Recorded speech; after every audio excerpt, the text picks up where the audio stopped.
ନୂଆ ରାଜନୈତିକ ଟଣାଓଟରା ମଧ୍ୟରେ ବାଲେଶ୍ୱର ପୌରପାଳିକା କାଉନସିଲରଙ୍କ କାର୍ଯ୍ୟରେ ସଦର ବିଧାୟକ ହସ୍ତକ୍ଷେପ କରୁଥିବା ଅଭିଯୋଗ ଉଠାଇଲେ ପୂର୍ବତନ ବିଧାୟକ।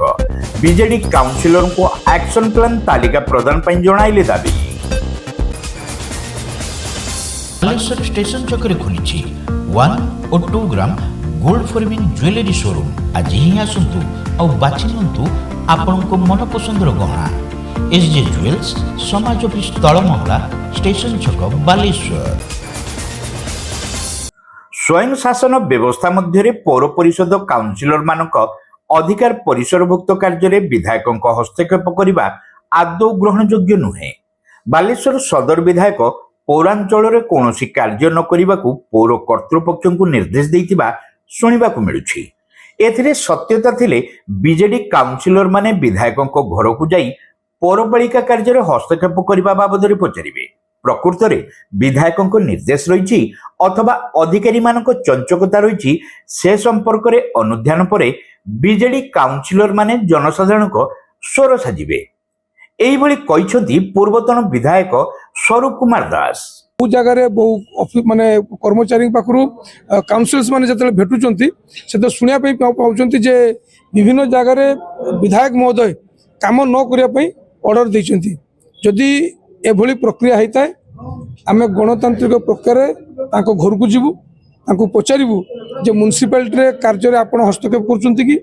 ମ୍ୟୁନିସିପାଲିଟି ଗୋଟେ ସେଲ୍ଫ ଗଭର୍ଣ୍ଣମେଣ୍ଟ ବଡି, ସେଠି କାଉନସିଲର୍ସ ମାନେ ଇଲେକ୍ଟେଡ୍ ହେଇକି ଆସୁଛନ୍ତି, ଜନସାଧାରଣଙ୍କୁ ସ୍ୱର ସାଜିକି ଆସୁଛନ୍ତି, ତାଙ୍କ କାମ ପାଇଁ ସେମାନେ ଯତ୍ନବାନ ଅଛନ୍ତି। ଆପଣଙ୍କର ହସ୍ତକ୍ଷେପ ଦ୍ୱାରା ଯଦି କୌଣସି ଜାଗାରେ କାମ ହେଇପାରୁନାହିଁ ତାକୁ ଆମେ ଗ୍ରହଣ କରିପାରିବୁ ନାହିଁ। ଆମ ପ୍ରିୟ ନେତା ନବୀନ ବାବୁ ସବୁବେଳେ କହିଛନ୍ତି ଜନସାଧାରଣଙ୍କ ସ୍ୱର ସାଜନ୍ତୁ। ଆମେ ଜନସାଧାରଣଙ୍କ ସ୍ୱର ସାଜିବୁ, ବିଧାୟକ ମହୋଦୟଙ୍କ ପାଖକୁ ଯିବୁ, ପଚାରିବୁ ଯେ ଆପଣ କାମ କରିବା ପାଇଁ ମନା କରୁଛନ୍ତି ନା ଅଫିସର ମାନେ ତାକୁ ଚଞ୍ଚକତା କରୁଛନ୍ତି। ଏ ସତ୍ୟତା ବାଲେଶ୍ୱରବାସୀ ବି ଜାଣିବା ଦରକାର ଆଉ ଆମେ ବି ଜାଣିବା ଦରକାର।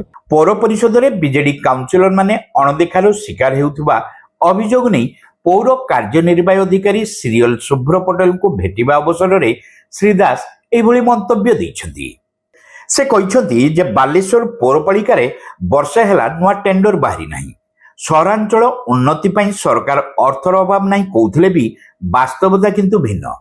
ପୂର୍ବ ବର୍ଷ ପ୍ରାୟ 25 କୋଟି ଟଙ୍କାର ଟେଣ୍ଡର ରଖାଯାଇଥିଲା। ବିଭିନ୍ନ ସମୟରେ କାଉନସିଲର ମାନଙ୍କ ଠାରୁ ପ୍ରକଳ୍ପ ତାଲିକା ମଗାଯାଉଥିଲେ ବି ଅର୍ଥାଭାବ ହେତୁ ପୌରପାଳିକା ପକ୍ଷରୁ ସେଗୁଡ଼ିକ ଟେଣ୍ଡର ପ୍ରକ୍ରିୟାକୁ ଯାଉନାହିଁ। ଗତ ବର୍ଷେ ଧରି ପୌରପାଳିକା ନିକଟରେ ଗଚ୍ଛିତ ଥିବା 11 କୋଟି ଟଙ୍କାର ଅନୁଦାନ ଅର୍ଥର ବିନିଯୋଗ ହୋଇପାରୁନାହିଁ। ପୌରପାଳିକାର ଯେଉଁ କେତେଗୋଟି ୱାର୍ଡରେ ପ୍ରକଳ୍ପ କାର୍ଯ୍ୟକାରୀ ହେଉଛି ସେଗୁଡ଼ିକ ବିଜେପି କାଉନସିଲର ଅଥବା ସେମାନଙ୍କ ସମର୍ଥକ କାଉନସିଲର ମାନଙ୍କ ଦଳୀୟ ଭିତ୍ତିରେ ବିଭିନ୍ନ ୱାର୍ଡରେ ପ୍ରକଳ୍ପ କାର୍ଯ୍ୟକାରୀ ହେଉଛି। ବିଜେଡି କାଉନସିଲର ମାନଙ୍କ କଥା ଶୁଣିବାକୁ କେହି ନାହାନ୍ତି। କେତେକ ୱାର୍ଡରେ 50 ଲକ୍ଷ ଟଙ୍କାର ପ୍ରକଳ୍ପ କାର୍ଯ୍ୟକାରୀ ହେଉଥିବା ବେଳେ ଅନ୍ୟ କେତେକ ୱାର୍ଡରେ କୋଟି କୋଟି ଟଙ୍କାର ଅର୍ଥ ବିନିଯୋଗ ହେଉଛି। ଯେଉଁ ଜାଗାରେ ଆପଣ କହୁଛନ୍ତି କାମ ହେଉଛି ସେଗୁଡ଼ିକ ହେଉଛି ବିଜେପି ଦଳର କାଉନସିଲର୍ସ ମାନେ ଅଛନ୍ତି। একথা মধ্যে ମୁଁ କହିବା ପାଇଁ ପଛେଇବି ନାହିଁ ଯେ ଗତ 2 ବର୍ଷ ଭିତରେ ଯେଉଁ 31ଟି ୱାର୍ଡ ଅଛି ତାର ଯଦି ଲିଷ୍ଟ ଆପଣ ନେବେ ତା ଲିଷ୍ଟରେ ଦେଖିବେ ଯେ ବହୁ ୱାର୍ଡକୁ ବହୁ ଅଧିକ ଟଙ୍କାର କାମ ଦିଆହେଇଛି। ଯେଉଁମାନେ ଏଠି ଚାପଲୁସି କରିପାରୁଛନ୍ତି ବା ତାଙ୍କ ଦଳୀୟ ଫର୍ମାଟ୍ରେ ଅଛନ୍ତି, ଯେଉଁମାନେ ଏ ମ୍ୟୁନିସିପାଲିଟି ଗଠନ କରିଥିଲେ 2022 ମସିହାର ଇଲେକ୍ସନରେ ଯେଉଁମାନେ ମ୍ୟୁନିସିପାଲିଟି ଗଠନ କରିବାର ଯେଉଁ ବିଶ୍ୱାସରେ ଜନସାଧାରଣ ଭୋଟ ଦେଇଥିଲେ ତାଙ୍କ ଶବ୍ଦ ସ୍ୱର ଆଜି କି ଶୁଣୁନାହାନ୍ତି ଏବଂ ବହୁ ଜାଗାରେ କାଉନସିଲର କାମ ହେଉନାହିଁ। କିଛି ୱାର୍ଡରେ ହେଉଛି, କିଛି ୱାର୍ଡରେ ହେଉନାହିଁ। ଯଦି କୌଣସି ୱାର୍ଡରେ 50 ଲକ୍ଷର କାମ ହେଇଛି ତ କୌଣସି ୱାର୍ଡରେ 3 କୋଟି ଟଙ୍କାର କାମ ହେଇଛି। ତ ଏ ଡିସ୍ପାରିଟି ନ ରହୁ, କାଉନସିଲର୍ସ ତାଙ୍କ ୱାର୍ଡରେ ଯେମିତି ସମ୍ମାନ ସହ ବଞ୍ଚିପାରିବେ, ତାଙ୍କ ଲୋକଙ୍କ କାମ କରିପାରିବେ, ତାଙ୍କୁ ସେ ପ୍ରାୟୋରିଟି ଦିଆଯାଉ ଏବଂ ଡେଭଲପମେଣ୍ଟ ଆହୁରି ହେବା ଦରକାର। ଡବଲ ଇଞ୍ଜିନ ସରକାର କହିଥିଲେ 2ଟା ଇଞ୍ଜିନ ଲାଗିଛି, ତ 2 ବର୍ଷ ଭିତରେ 4 ବର୍ଷର କାମ ହେବା ଦରକାର। 2 ବର୍ଷ ଭିତରେ 4 ବର୍ଷର ଅର୍ଥ ଆସିବା ଦରକାର। ପ୍ରତ୍ୟେକ ବର୍ଷ ଯଦି ମ୍ୟୁନିସିପାଲିଟିରେ 25 କୋଟି ଟଙ୍କାର କାମ ହେଉଛି ତ ଆଜି 100 କୋଟି ଟଙ୍କାର କାମ ମ୍ୟୁନିସିପାଲିଟିରେ ରିଫ୍ଲେକ୍ଟ ହେବା ଦରକାର। ସେ ହେଇଛି କି? ପୌରପାଳିକାରେ ପ୍ରିୟା ପ୍ରୀତି ପୋଷଣ ପାଇଁ ଏକାଧିକ ଅନାବଶ୍ୟକ ପ୍ରକଳ୍ପ ନିମନ୍ତେ ଟେଣ୍ଡର ଡକାଯାଇଥିବା ବେଳେ ଅତ୍ୟନ୍ତ ଜରୁରୀ ପ୍ରକଳ୍ପ ଗୁଡ଼ିକୁ ଅଣଦେଖା କରାଯାଉଛି। ତେଣୁ ଜରୁରୀ ପ୍ରକଳ୍ପ ଚିହ୍ନଟ ପାଇଁ 31 ଗୋଟି ୱାର୍ଡର ପ୍ରକଳ୍ପ ତାଲିକା ପୌରପାଳିକାର ଆକ୍ସନ ପ୍ଲାନରେ ଅନ୍ତର୍ଭୁକ୍ତ ହେବା ପୂର୍ବରୁ କାଉନସିଲର ମାନଙ୍କୁ ଅବଗତ ସହ 3 ଦିନ ମଧ୍ୟରେ ଆକ୍ସନ ପ୍ଲାନରେ ଅନ୍ତର୍ଭୁକ୍ତ ପ୍ରକଳ୍ପ ତାଲିକା ପ୍ରଦାନ ପାଇଁ ପୂର୍ବତନ ବିଧାୟକ ଶ୍ରୀ ଦାସ ଦାବି ଜଣାଇଛନ୍ତି। ଅନ୍ୟଥା ପୌରପାଳିକା ଘେରାଉ ଓ ଧାରଣା ସହ ଅଚଳ କରିଦେବାର ସେ ଚେତାବନୀ ଦେଇଛନ୍ତି। डबल इंजिन सरकार कहूँ जे अर्थर अभाव नहीं किंतु प्रकृत रूप में गले सरकार पाखे पैसा नहीं गोटे वर्ष है कौन टेंडर बाहरी ना जहाँकि ता पूर्व वर्ष जब आप देखिए पाखापाखि 25 कोटी ऊर्ध्व टंका बाहर थिला टंका नहीं जदि सरकार क्लीयर कहतु आम उन्नयनमूलक काम करूँ विभिन्न आड़ देखी विभिन्न समय प्रोजेक्ट काउंसिल मान को मगा किंतु टेंडर हो नहीं आम आज एग्जीक्यूटिव ऑफिसर सार को निवेदन कलु जे जो जो काउंसिल्स माने लेखिकी प्रोजेक्ट देइथिले एवं एक्शन प्लान में से काम इनक्लूड होगा पूर्वर काउंसिल्स मान को आप जनातु ताहले जो काम प्रायोरिटी अच्छी जनसाधारण को आवश्यक मुताबिक टेंडर आपन करंतु विगत दिन देखा जाइए जे जो काम आवश्यक नहीं से काम सब बाहरी किंतु दरकारी काम बाहरी नहीं आज भी सहर भितर बहु जगार कच्चा रास्ता अच्छी पक्का रास्ता नहीं एवं से आम डिमांड करूँ जो जगह कच्चा रास्ता अच्छी सेगुड़ी आगे पक्का रास्ता करा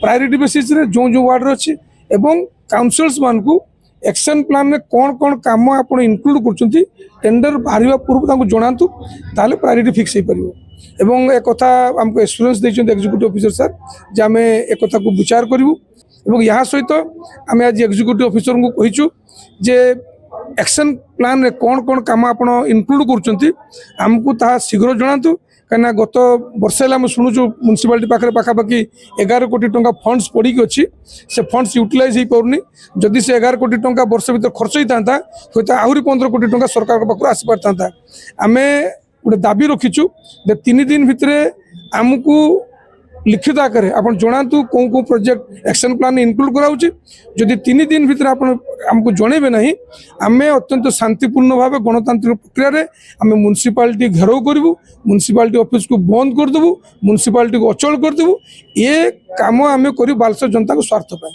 पौर उपाध्यक्ष कैलाश सेठी पूर्वतन पौर उपाध्यक्ष मनोज राउत काउंसिलर मीना महांती नीता पट्टनायक शशिरेखा महांती कविता मुर्मू संध्याराणी जेना सविताराणी दास मिराज बान अर्पिता प्रियदर्शिनी पट्टनायक शेख आयुब कार्तिक चंद्र साहू पूर्वतन काउंसिलर विश्वजित महापात्र और साकिर खां एवं युवनेता ऋतिक जी प्रमुख यह अवसर में उपस्थित थे। बालेश्वर म्यूनिसिपालिटी लास्ट 18/3/2025 टेंडर होता आज आज पर्यंत किसी टेंडर ही नहीं तो या आगुरी जो आम नीलिता मैडम थे एग्जीक्यूटिव ऑफिसर थे आम लिखित भाव में आम 12 जन को 12टा वार्ड रे प्रोजेक्ट सब लिखिकी देइथिलु और एश्योरेंस से चेष्टा करी सब वार्ड रे काम करने किंतु दुर्भाग्यवशतः नीलिता महांती तो ट्रांसफर होगी चलीगले आज आम नूतन भाव में माने जोग देथिबा हमर ऑफिसर को लिखित भाव में जनइलु आम जो सब प्रोजेक्ट सब आम देइथिलु सीरियल करी माने 1 2 3 4 करके सीरियली आम लिखिकी देइथिलु जते शीघ्र एक्शन प्लान करी टेंडर करिया पई आम ए ऑफिसर को पाखरे दाबी जनइलु आशा करिवु ए ऑफिसर आम देइथिबा लिखित अभियोग देइथिबा कार्य गुडी एक्शन प्लान को कार्यकारी करिवे आ ये मुझे आम कहिछु कि 3 दिन भितर जदि ए कार्यकारी माने न हुए ताले आम शांतिपूर्ण भाव में म्यूनिसिपालिटी धारणा देबु बहुत किछि वार्ड को अणदेखा कराउछु म्यूनिसिपालिटी फंड हो बा मुक्ता मुख्यमंत्री शहरी योजना रो आमे बारंबार काउंसिलर माने प्रोजेक्ट दउचे 2 वर्ष हलाई किछि तो काम बाहरुनी जदि भी का भा काम केतबेले आसुची किंतु से काउंसिलर न देइथिबा प्रोजेक्ट आसुची एथरे कहार स्वार्थ रहउची मु जानिया पई चाहूची एथरे कहार स्वार्थ रहउची चेयरमैन कर रहउची ना वर्तमान विधायक कर रहउची द्वितीय कथा हला जदि काउंसिलर वर्तमान सरकार कहूची डबल इंजिन डबल काम कहीं ता कहीं आमे तो कहीं 2 वर्ष भितर एमिति किछि डबल काम देखिबा को पाउने जदि कहउचंती जे शहरी विकास रो बहुत काम आसुची विशेष करी हमर किछि वार्ड को तो पूरा अण देखा कराउची काउंसिलर मान को प्रोजेक्ट बंगा होउची अथच तांको अंधार रखाई के काम दिया होउनी म्यूनिसिपालिटी रो पचारला बेलकू एमिसार मांगुचती काउंसिलिंग रो चेयरमैन मध्ये बसचती लिस्ट मांगुचती आमे काम रो लिस्ट दउचे देखला बेलकू हमर काम को सब कटा होउची जदि से प्रोजेक्ट कटा होउची को उद्देश्य रो कटा होउची एथिरे स्वार्थ काहार रहउची म्यूनिसिपालिटी स्टाफ मानकर ऑफिसर मानकर रहउची ना चेयरमैन कर रहउची ना तांकर कोनोसी व्यक्तिगत स्वार्थ को नै कि विधायक संगर हाथ को हाथ मिलाई से माने ए भलिया काम करूछ तो या विरुद्ध रे मु दृढ़ निंदा करबी मु मोर अभियोग आनिची आज समस्त हमर काउंसिलर माने एकजुट हेतिला हमें सब ता विरुद्ध रे मध्ये देइछु द्वितीय रे विशेष करी जो वर्तमान सरकार कहूँ मु नारी की सम्मान दौची गोटे महिला काउंसिलर हिसाब रे बारंबार आम आसुचे एवं ये ऑफिस रो निराश होगी फेरुचे ता विषय आम समस्ते दुख प्रकाश करछु एवं आगामी दिन में जदि यार तुरंत पदक्षेप वर्तमान सरकार बा म्युनिसिपालिटी रो समस्त कर्मकर्ता एवं चेयरमैन मैडम आर पदक्षेप न नेबे ताने आम एठी धारणार बसिबु आंदोलन को जीवु निश्चय व्यापी चली 15 मास हेलाणी किछि टेंडर बाहरु नाही मो वार्ड रे गोटे काम फर्जरी काम चलते कंट्राक्टर करथिले मु जाई धरिथिबारु से कामटा समाने भल भाव कले मत ओपन चैनल दिया गला कि 5 नंबर वार्ड को किछि काम दिया जीवन ताई सत्यता भी चली मत आज पर्यंत किछि काम दिया जाय नै मु जदि आज आम आसीथिलु ऑफिसर को पाखर देखा करिया पई ऑफिसर को माने कहिकी जाइछु 3 दिन आम देखिबा कोन करूछंती जदि किछि न करी आम राजरास्ता को लेबा मु मोर काउंसिलर मान संगर ता छड़ा मोर वार्डवासी मानक नहीं मु धारणा बसमी वार्डवासी माने कहउछंती आपण किछि काम करनांती से माने भी जानिबा दरकार कोन काम मोर होउची कोन नाही से माने भी एई धारणा आसले से माने भी जानि परिबे।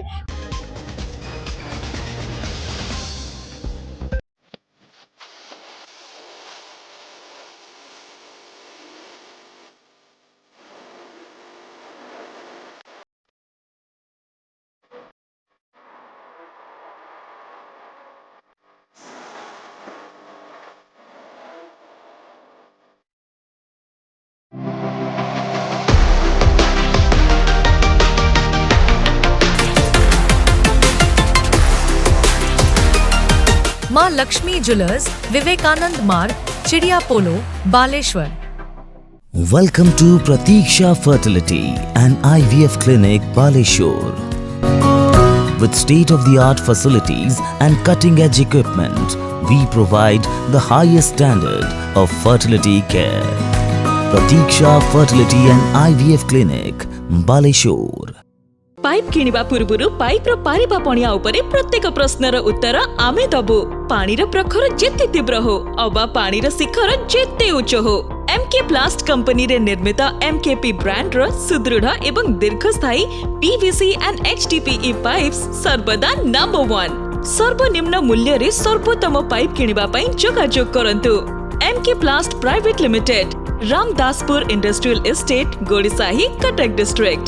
पिन 754006। कॉल करंतु 8637278439 किंबा ईमेल करंतु admin@mkplast.in।